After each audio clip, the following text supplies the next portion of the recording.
Hi friends, welcome to journey with Sathya. இன்றைக்கி என்ன shorts அப்படின்னா, எங்கள் வீட்டில் புளிச்ச தயிர் நிறையா இருந்துச்சுங்க. அந்த தயிரை தான் மோரை அடித்து செடிக்கு ஊற்றலான்ட்டு இருக்கிறோம். அதான் அடித்து வச்சுருக்கோம் மிக்சியில்.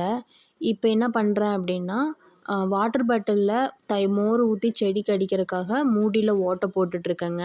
அது பின்னூசியை ஹீட் பண்ணி ஓட்டை போட்டோம், ஹோல்ஸ் போட்டோம் அப்படின்னா ஈஸியாக போடும் அப்படின்னு சொல்லி போட்டு அதை பண்ணிகிட்ருக்கேங்க நான்.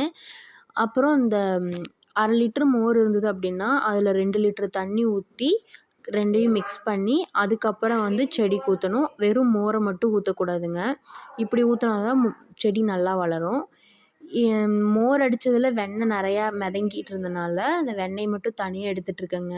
வெண்ணெயோட செடிக்கு ஊற்றினோம் அப்படின்னா எறும்பு அந்த வேரெல்லாம் அரிச்சிரும். அதனால் அப்புறம் வாட்டர் பாட்டிலில் ஊற்றிட்டு இப்போ போய் செடிக்கு ஊற்றலான்னு சொல்லி போட்டு போகிறேங்க.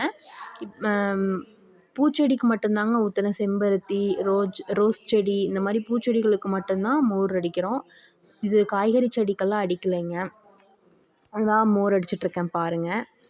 இப்படி அடித்து முடிச்சுட்டு நெக்ஸ்ட்டு என்ன பண்ணணும் அப்படின்னா, அந்த மண்ணை கொஞ்சம் கிளறி விட்டுறணுங்க. அப்போ தான் அந்த சத்தெல்லாம் மண்ணுக்கு போய் அது வேர் உறிஞ்சு நல்லா பூ பூக்கும். நெக்ஸ்ட்டு ரோஸ் செடிக்கு மோர் அடிக்கலான்னு சொல்லி போட்டு மேலே ரோஸ் செடிக்கு அடிச்சிட்ருக்கேங்க. நாங்கள் ரோஜாப்பூ தொட்டியில் தாங்க வச்சுருக்கோம்.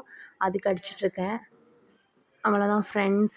இந்த மாதிரி மோர் வீடியோஸ் வேணும் அப்படின்னா ஜேர்னி வித் சத்யா சேனலை சப்ஸ்கிரைப் பண்ணிக்கோங்க. Bye friends, take care.